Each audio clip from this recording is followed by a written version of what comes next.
It's an election year, and tomorrow's primary day in several states around the country, including the state of California. And that is arguably, pretty well arguably, the most progressive state in the United States. But a battle is brewing there between progressives and moderates on the issue of policing. For more on what we can expect, ABC News' Zareen Shah joins us now from Los Angeles. Good to see you, Zareen. So, what should voters be looking at ahead of tomorrow in the Golden State? What's this fracture within the Democratic Party?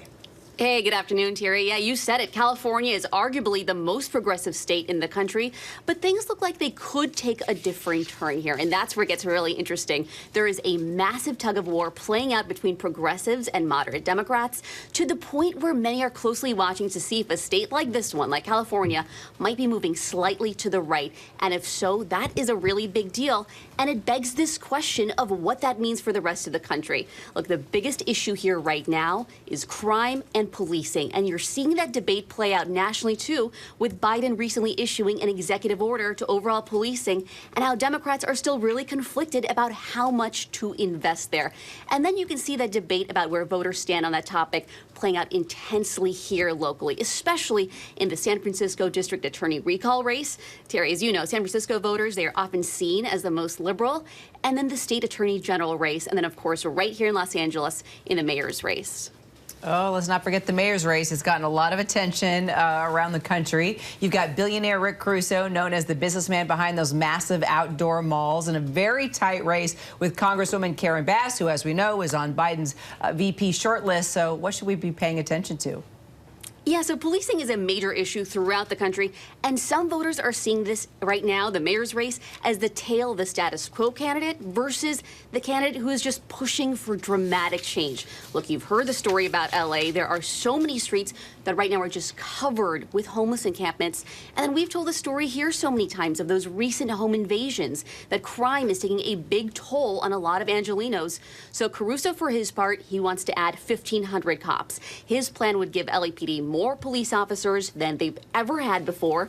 He says he wants to cut the vetting time for candidates and then offer them signing bonuses to reach this goal. The Los Angeles Police Protective League, that's the organization that represents LAPD officers, they have put a lot of money to target Karen Bass, though. Now, Bass wants to hire 250 civilian workers to take over the work that sworn officers do to make them available for patrol duties. She really wants social workers and mental health experts to be the ones responding in certain scenarios versus police officers. Look, she's also the co-sponsors of the George Floyd Justice and Policing Act. If that one had passed in Congress, as you know, it would have banned police from using chokeholds and no-knock warrants. Tell you what else is impacting, well, all of us, but particularly in California. How much are you paying for gas now, Zareen, for 1 gallon? I paid $70. Anywhere? I paid $70 just the other day. My husband paid $100. I mean, it is so expensive to fill up gas here. Look, we know Governor Newsom has proposed an $11 billion relief package. There is no indication that lawmakers right now will pass that in its current form. And there's no doubt that we're going to see this issue play out between Democrats and Republicans with these House seats here. Look, there's so many, right? There's so many up for grab in this state. California could tip the scale when it comes to the balance of power in D.C. We have so many seats for Congress that might be really tight. But here in California, as you know, it works a little differently. There's two people from the same party that could move on to the November race. So I think we'll see a clear answer to that question once we know who will advance, of how the gas price issue will play out in the races here. You know, Zareen, I love the way you framed this discussion, which is California's the most progressive state in the nation. And if the progressives are struggling there, then that is a bellwether for the rest of the country. Maybe the country isn't as far left as progressives think it can go. And I want to ask, about the San Francisco district attorney race. Is it playing out in that? We usually don't pay attention to district attorneys races, but a lot of people are this one. Why? You know, it's Kamala Harris's old seat, as you know. It's interesting because she got a lot of flack for being too tough on crime. The current DA is getting a lot of pushback for not being tough enough. And as you said, we've seen this feeling around the country. Americans are so anxious about crime. And in San Francisco, you have District Attorney Chesa Boudin.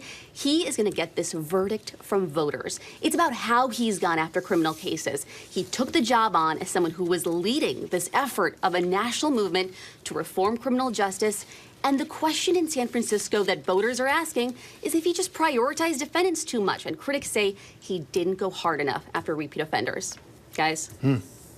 All right, Zoraine Shaw. It's going to be busy election season, very much so in California. Yeah, it'll be a fun day in California. I know we'll talk to you about it later. Thanks very much. Hi, everyone. George Stephanopoulos here. Thanks for checking out the ABC News YouTube channel. If you'd like to get more videos, show highlights, and watch live event coverage, click on the right over here to subscribe to our channel. And don't forget to download the ABC News app for breaking news alerts. Thanks for watching.